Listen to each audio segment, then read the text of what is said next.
Now, Rock Talk with Mitch Lafon. Like alternative acts now. So we're just going to let her be as snobbish and as, high-spirited as she wants to be about that. Yeah. But Cool. I do know, man, you got to keep it moving to keep their attention. It's all about that momentum, Talking about, momentum and stuff, this new single that you dropped is pretty rocking. It's got momentum. Thank you, Jeremy. I think so. We all think so. I definitely set out to make this new album to contain some tempo. So there's no better track to kind of lead the charge than what we chose as the title track, man. I felt like Battle Lessons would be a great name for the record. And, man, Nick Raskulinec's producing. He just crushes it all the time. So I'm thrilled. Now, of course, Jeremy, you know that I can never pronounce his name, but he worked with Rush. Yeah, he's worked with a lot of guys. And remember we were talking to Ray Luzier of Korn, and he was talking about working with him? Yes. Yeah, Ray's another neighbor here in Nashville. Yeah, Nick has done, just to name a few, Alice in Chains, won Grammys with the Foo Fighters, Rush, Mastodon, Ghost, Black Star Riders, Mitch Lafon's favorite band, and one of them. And now he's doing the new Damon Johnson and the Get Ready album. So it's good. That's cool. How do you decide to work with somebody like that out of all the producers you could possibly get together in a studio with? And what is it? Is it his sound? Is it the production style? Is it the way he gets the records engineered? Is it the mix? Is it the overall package? Jeremy, that's a great question. And in this case, Nick was such an established entity. I was a fan of several records he had made. So when we were introduced to each other, he didn't really know who I was, but I definitely knew who he was.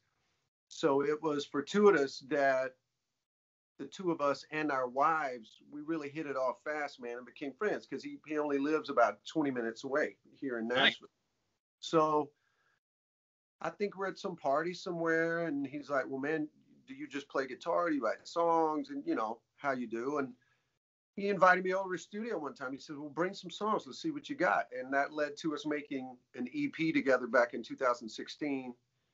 We did 2 Black Star Riders albums together. And just being with him, the thing about, he's like you, Jeremy. He's got great energy. Seriously. Right.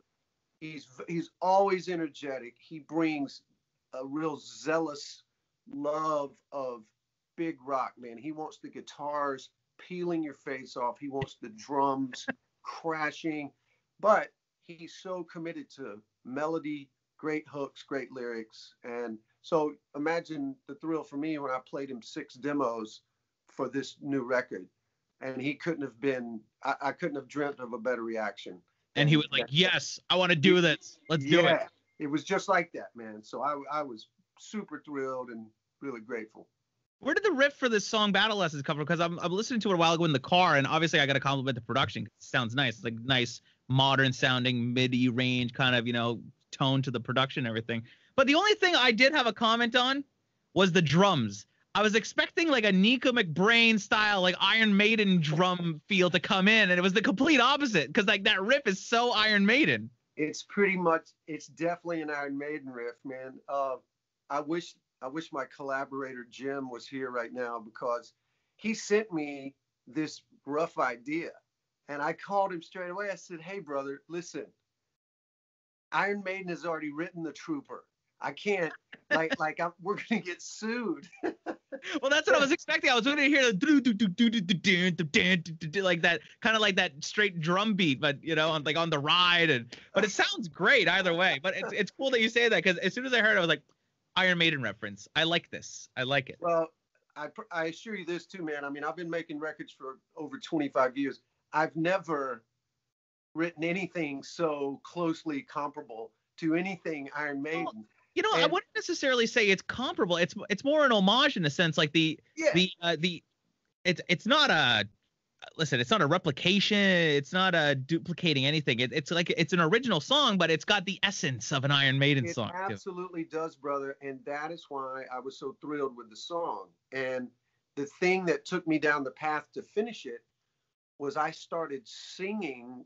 I started experimenting with some melodies, and you've maybe heard the song once, maybe twice, but the way it goes da da da da da da da da, when I kind of stumbled on that, and Jim looked at me immediately. He goes, "It doesn't sound like Iron Maiden anymore, man. That's really really good." So that's kind of how it came to start. Nice. Yeah. See? That's the way to do it. Just real quick, let's quickly talk about this Thin Lizzy tribute concert with Richie Faulkner. How did that come about? And talk to me a little bit about working with Richie, because he's one of these guys who stepped into a band as a replacement player, and right away the fans said, "Yep, he's the guy." And when somebody normally steps in, they go, "Oh, it's not the real band." But everybody loves him. Talk to me about working with Richie, and what do you plan on bringing to this Thin Lizzy tribute concert? I'm going to do my best to answer, because there's about 4 questions in that, and they're all great. I know. I'm going to try and cover I'm that. I'm high energy too, No, I. Come on, Mitch. Save some questions for me. I know. Point Got to get in there. All right. That's 5 points for Mitch right there. I met Richie over 10 years ago. He was playing guitar in Lauren Harris's band, who was opening for Alice Cooper. So we've been friends for quite a while. Richie had called me. He's my new neighbor in Nashville now. He moved here. Are you just like neighbors with everybody? Like, what's going on in that U-turn? What are you in like a little cul-de-sac, and it's just like all these guys, or what? You got Vinnie Vincent and Dana Strum and Mark Slaughter, right? That's how it works. Dan Huff's like 2 blocks over. That's right. Nashville is the new Toronto. All right. That's right. Oh. So Hanging up.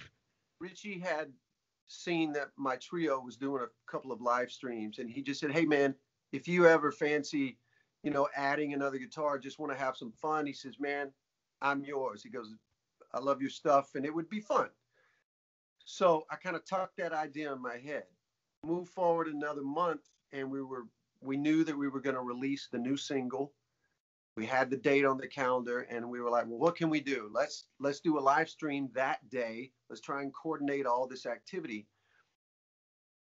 Mitch, I don't know where it hit me. I was like, "Wow, they got this Phil Lynott movie coming out. It's the 50th anniversary of the origin of Thin Lizzy. Wow, let's just do a tribute. I'll see if Richie wants to do it." He couldn't say yes fast enough.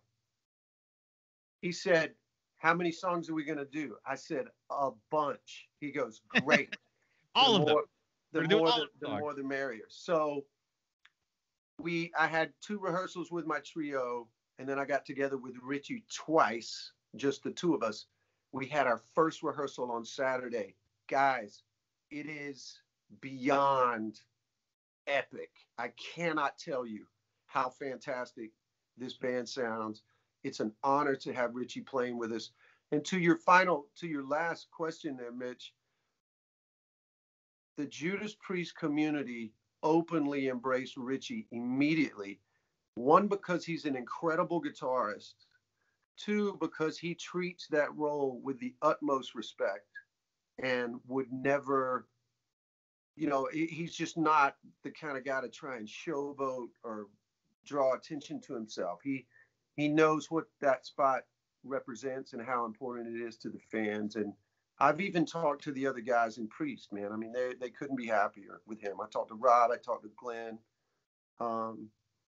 So again, man, I just feel kind of spoiled, that I got Richie now living in town, and our girls are great friends. And so now we're playing a excellent tribute to Thin Lizzy, and he's playing guitar with us on Battle Lessons. We're going to play Battle Lessons for the first time live.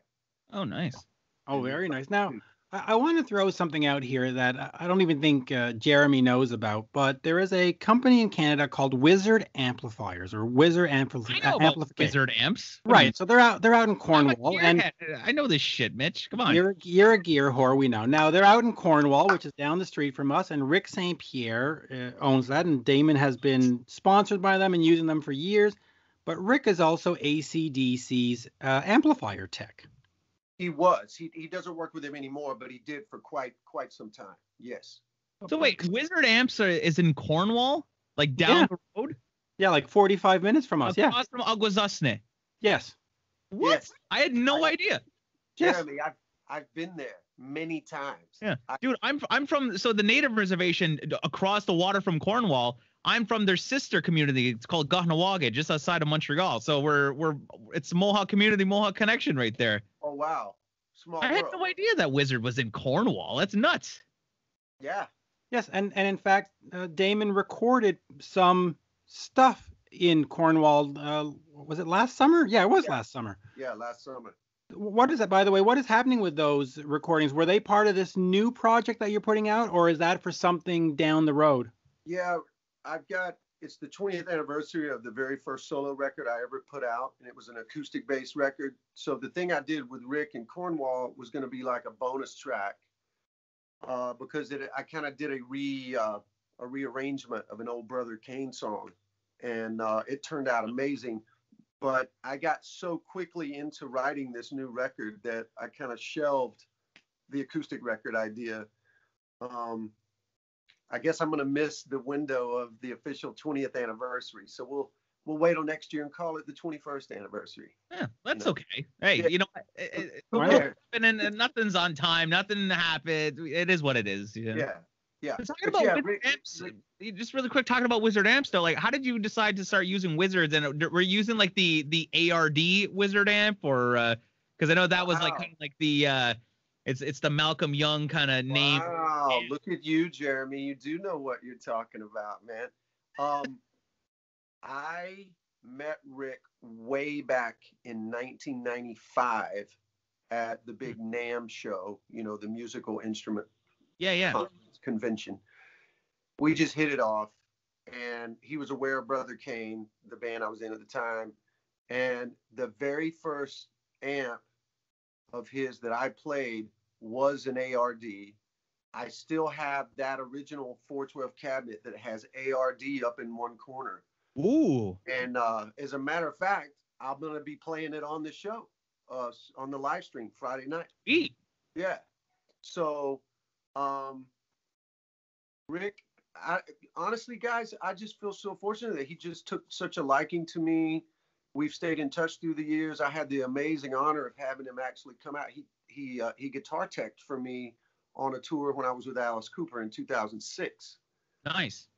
And the funny thing about that is that I think he kind of got on the nerves of some of the other road crew guys, because all Rick wanted to do was work on my guitar sound. He wasn't interested in talking to the fans outside by the truck or helping set up the drums or, black coffee, Damon's guitar rig. That's it. Well, isn't that his job? Why is he fucking polishing drum rings for it? Come on. Yeah, sometimes I think maybe people are like, well, hey, if you're not doing anything else, maybe you could do this, because all he would do is turn those amps up to stun volume and play them all afternoon, man. So I love it. I love Rick, and I love those amps. That's awesome. And, being on tour with Alice Cooper and using those type of amps, is there, because, that Alice Cooper tone has such a specific kind of sound to it. If you're playing, the early 70s stuff, if you're playing the Alice Cooper band stuff versus, Poison, that really saturated processed tone, was it difficult to kind of distinguish between the two eras using those amps or that type of guitar rig, or did you do like an AB? Yeah, another great question, man. Yeah, it was a little difficult for me because I'm a deep fan of the older records, the original band and that kind of sound. So I remember Rick would always roll his eyes because I had this one pedal that I would step on that, would kind of give me more gain and more distortion. And he'd just look at me like, ugh. What are you doing? Yeah. But, the fans out front, they loved it. And I don't think Alice cares. He just, as long as we're playing in tune and we're singing those big background vocals and we look good in leather pants, he's fine. At the end of the day, it's not what you sound like, it's how you look doing it. That's right. Right, exactly. And we'll have to get you a tour of the Wizard Palace, Jeremy. I would love that, dude. I'm like, 45 minutes down the road. I might have to get myself a Wizard amp on rental for the weekend or something. Well, let's make that happen, Mitch. Seriously. Yeah, that's easy. In fact, Rick's business card is sitting on my table. It's been there for about a year, so we'll definitely make that happen. You told me about this, Mitch. You're a madman. You know, I guess I should have mentioned it, but yeah, I mean, here's this. Who else uses it? I think AC/DC uses them. ZZ Top uses Wizard, don't they? Billy's got one. Joe Perry. Yeah. I think the White Snake guys. Oh, Yeah. Richie Faulkner. Richie Faulkner with Priest. He's playing. He's got a Wizard amp now in his rack of amps for the show. So It's just funny when you're from Montreal and you say something's from Cornwall, you go, oh, okay. Yeah, because it's just so random. I know. But I do want to ask you this because he was with the AC/DC camp. So I'm just going to see if you have any inside knowledge. There's these photos that came out the other day of AC/DC with Phil Rudd and blah. Has he said anything? Do you know anything? Is the band gearing up and ready to hit the road again? Do you know? You know what? I don't know. Okay. I absolutely know nothing for sure. I did see some of those photographs, and I want to say maybe some friend I have on the West Coast. Man, we know so many people through the years.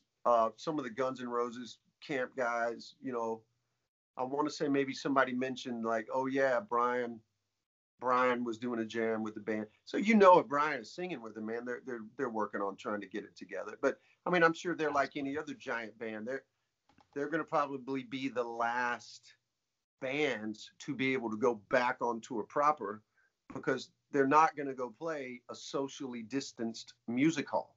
No. They want to go back to stadiums. They need to go back to stadiums. Where they belong. Yeah. And where they will sell out. I mean, we're sort of in this strange place with this COVID thing, because some of the smaller acts that play bars, they may not have anywhere to go because 8 out of 10 bars might close. And then the huge arena stadium acts, they might not be able to play anywhere because no government's opening up arenas and stadiums. So it's going to be a very strange touring season in 2021 if it gets to go out, because it's going to basically just be theaters with 25% capacity. It's like, wow, where does that leave me in this game? Like where am I going to go? Well, you guys think about it this way. Most all of us musicians and artists and performers, it took a long time to just adapt in our own minds, how we were feeling about, wow, there's no gigs, we can't go play, we're stuck at home. Many of us have been touring musicians, man, for decades. Yeah. So it's a very unique moment. And sometimes it can kind of mess with your, just your mental health, to where you're just like, man, this is not cool. So I make the choice and the decision to go full speed ahead and get this record finished, get it out, start promoting it. Obviously, right now we're talking about it. It's exciting for me.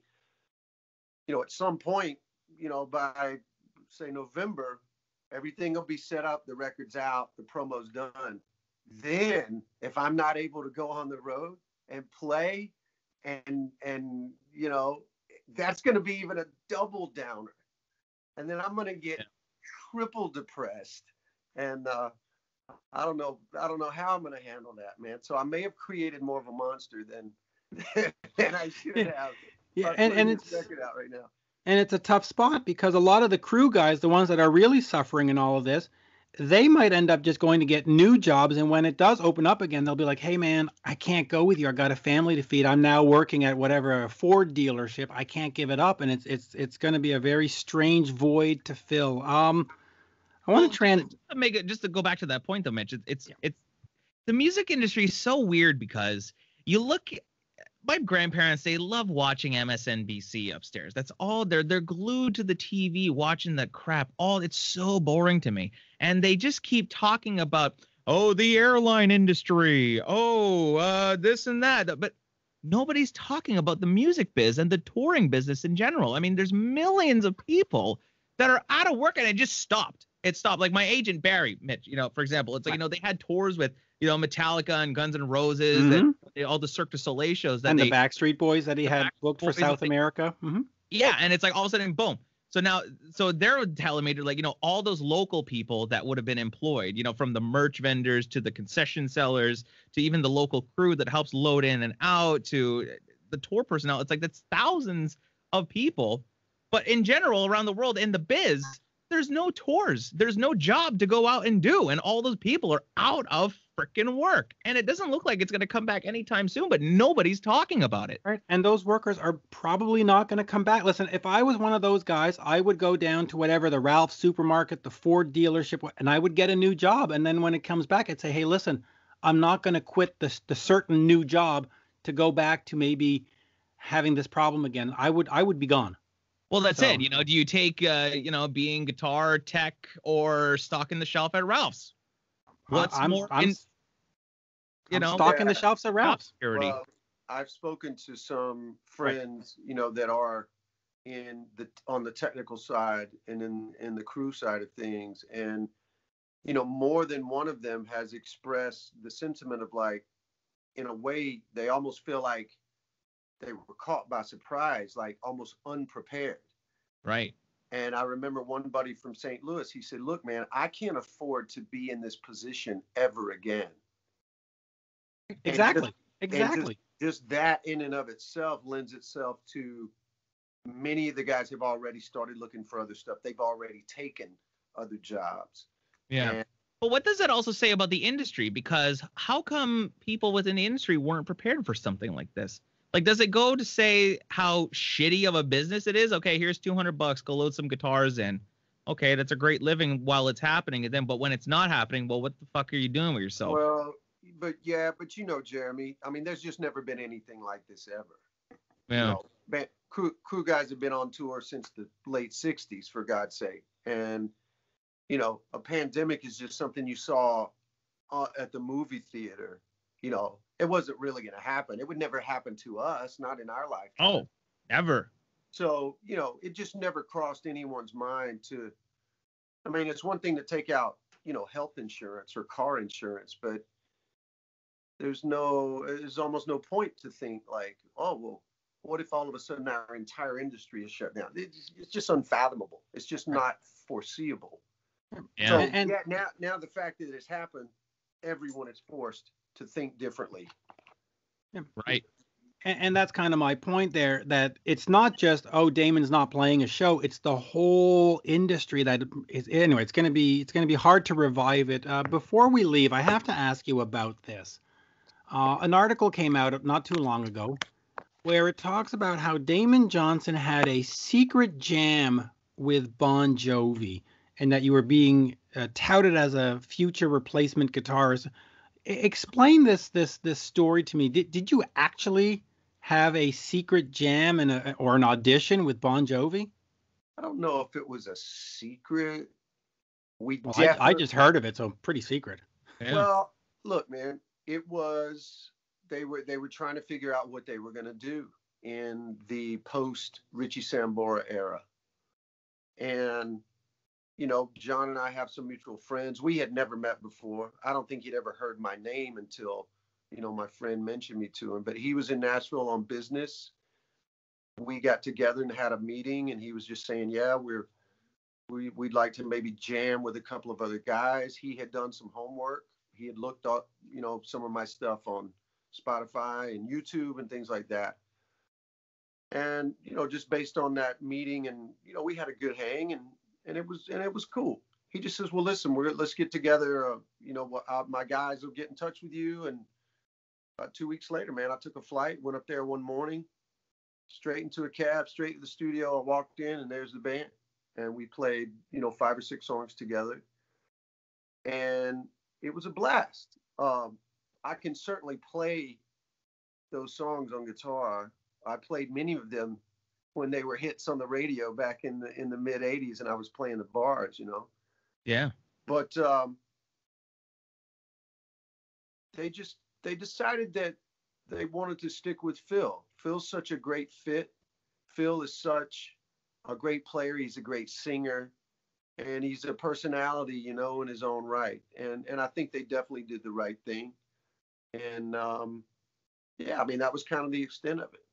But John was great, man. He was super pro, very cool. He called me a few days later and said, hey, man, thank you for coming. And this is what we're going to do. And it was awesome. Nice. So that's kind of cool, and it's kind of a prerequisite for interviews that Jeremy and I do, because the last one we did together was Alda Nova, and he also has a Bon Jovi connection. So every band that we do together has to have a Bon Jovi connection. There has to be some Bon Jovi. Right, that's how it works. All roads lead to Bon Jovi. Well, you know something, man, when Brother Kane ended in late 99 or 2000, man, if you'd have told me that over the next 20 years I would play with John Waite, Alice Cooper, Steven Tyler, Thin Lizzy, Bon Jovi, it would have been like, that's not possible. That's never going to happen, man. Hey, I was reading somewhere that you went on tour. I guess you were opening up for Van Halen at some point. You have any tips from being on the road with those guys? Oh, brother, that was a dream come true, Jeremy. Van Halen was right up there with Thin Lizzy. Honestly, Thin Lizzy and Van Halen. My favorite band of all time. I got the logo tattooed on my arm. Oh, fantastic, man. Fantastic. Well, then you can relate to the thrill for me and the guys and Brother Kane when we got the call to do. I think we did about 10 or 11 shows with them in 96. It was on that Balance tour. Nice. Great tour. It was a great tour. They treated us like kings. You know, we got to spend a lot of time just hanging out, and I've got great memories of each individual of the four guys. And you know, it was really bizarre, man, because the tour ended. We got home. The following week, there's a thing on MTV News that Sammy Hagar's left Van Halen. And I'm like, what? Did you have any vibe backstage that they were fighting and they'd be breaking up, 2 weeks later after the tour? Or? No, oh God, no, not that they'd be breaking up. I mean, dude, all bands talk trash about each other. They just do, Yeah, it's like one big high school. Yeah, it's totally high school. But then the even weirder thing is, like, days after that news flash, Sammy Hagar calls me at my house. And he says, hey, man, screw those guys. I'm making a new record. Do you want to come out to my house and let's write a couple of songs together? Wow. Right. Yeah. Wow. Yeah. Because he loved that Brother Kane record that had And Fools Shine On. And so, yeah, it was what an amazing experience, man, to tour with them. And there's just so many memories, That's hanging nuts. out in Michael Anthony's, the back behind his bass rig, Jeremy. If you're that level fan, Mm-hmm. you know that Michael has that area behind his amps. They call it Mad Anthony's Cafe. And he's got like the chili pepper lights strung up all around. Yeah. And there's nothing but Jack Daniels and Coronas in there, and that's it. So we would just congregate back there during the show and just have this goof off party. And, Eddie's doing a solo or Alex is doing the drum solo, and Michael would just come back there and just get blasted with me and the Skid Row guys, because they were the other band on the bill. It was an awesome tour, man. So awesome. That's amazing. I love that. And that was the Marching to Mars album, right? Yeah, Marching to Mars was the record that I played on with Sammy. Yeah. Was that, just for my own edification, was that done all in studio with you and Denny Carmassi and all this, or was it done through email where you just sort of sent each other the tracks? I mean, did you see Huey Lewis walk in when he did his part, or how was that put together? Yeah, I wasn't there for all those jams, but everything was definitely done in the studio. Okay. I flew out to Sam's. We wrote 2 songs. I came home, and then like 2 weeks later, he brought me back out again straight to the studio. And so I got to record with Denny Carmassi and Bill Church. So I got to make a recording with effectively Montrose, It was incredible. That's freaking cool. Yeah, it was really cool, man. Are you still in touch with Sammy? Do you talk to him at all, or? You know what? I really don't. We ran into each other about 3 years ago when Black Star Riders did one of those big, mega rock cruise ship things. And Sammy was the headliner. And I'd even said to my wife, I was like, God, it's been 20 years, And Sammy's seen 50 million people since then. As soon as we walked into this kind of gathering, huddling area for all the acts, I hear somebody yell my name across this room. And Sammy's standing up on a table waving, hey, Damon, come over here. So was great, man. Yeah, that guy, Jeremy, quote me on this forever, brother. That guy is one of the most soulful human beings I've ever met. He is salt of the earth. He's as good as they come. I'm impressed that guy runs his business as well as he does. Clearly, he's a very shrewd businessman, but he never lets that cross over into treating people disrespectful or badly, or just a great human being, man. I love that guy. That's amazing. Well, Mitch and we met him last year, and the whole crew, they treated us so well, and Yes. like that was like I think the best experience we've ever had at a concert. Like it was phenomenal. That's Yeah, and what it's I'm funny. talking about right there. And see, brother, that stuff comes from the top. It's trickled down from the top. If you're getting treated poorly by a road crew or a band, that's because the guy in charge is kind of a jerk. Right. You know, that's I've even quoted Sammy to the guys in my band. It's like, man, anywhere we show up, we're going to get there early. We're going to work hard. We're going to say thank you. We're going to stay there late, help everybody load out their stuff, make as many friends as possible, because we want to get to keep doing this, man, forever. Yeah. And with Sammy and our experience, we got to take a picture with him, and they sort of stuck us there and said, all right, stand here and take a picture. And we sort of stood there like trees, and they took the picture, and Sammy went, no, that's not right. You got to do a rock and roll thing. And he said, you're doing it again. You got to pose. And Yeah, we got 2 pictures with Sammy. so we got 2 pictures with Sammy. It was great. Well, Yeah. I got one more great Sammy Hagar story. And it's really simple. When Linda and I got married in 2002, we sent out invitations to everybody, and I just sent one to Sammy. I didn't think anything of it.